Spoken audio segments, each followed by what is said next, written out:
A long time ago, in a small village, there was a boy named Eli. He was the son of a poor farmer, but his family was always happy and kind. His father worked hard in the fields, and his mother baked bread for the family. They did not have much money, but Eli grew up with love. He was a boy with a lot of curiosity. Eli liked to play tricks. In the morning, he sometimes opened the chicken house so the chickens ran around the yard, and he laughed loudly. At the river, he threw stones and watched the waves spread. He asked himself, how far will the waves go? In the forest, he listened to echoes between the trees and told his friends, the sound is traveling like it is on a journey. Eli was not only playful, he also looked at the world in a special way. One day, Eli and his friends played near a small cave in the forest. They shouted loudly, and the sound came back to them. The children were surprised. Eli's eyes shone and he said, the sound came back.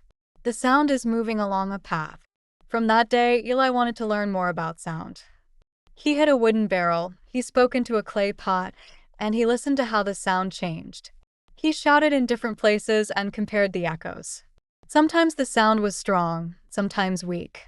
Eli thought, sound does not just disappear. It can move and travel. Later, Eli tried another idea. He pulled a thin string tight and spoke at one end. At the other end, his friends could hear a little of his voice. Eli shouted with joy. The sound moved along the string. The children then played with cups and strings, sending voices to each other. The adults in the village saw this and tried to use it in real life. They tied thick ropes between houses and fields. In truth, this did not help very much, but people believed that thick ropes made the sound louder and stronger. They even tried to send voices between workers in the field and families at home. This small discovery became more than a game. It was the start of a new idea. Nobody knew it then, but this was the seed of a great invention that would change human life. After Eli, many people continued to study sound.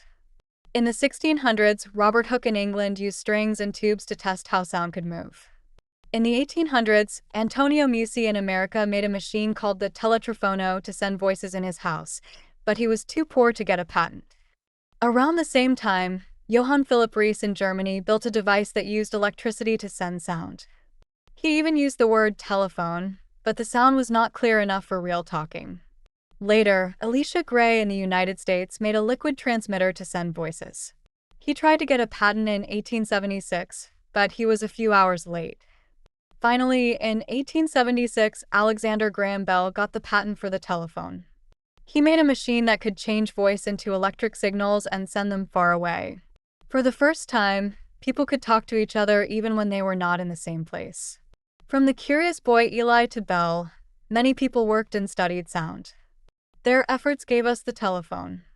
Today, we can easily talk to friends and family far away. A small curiosity grew into a great invention that changed the world.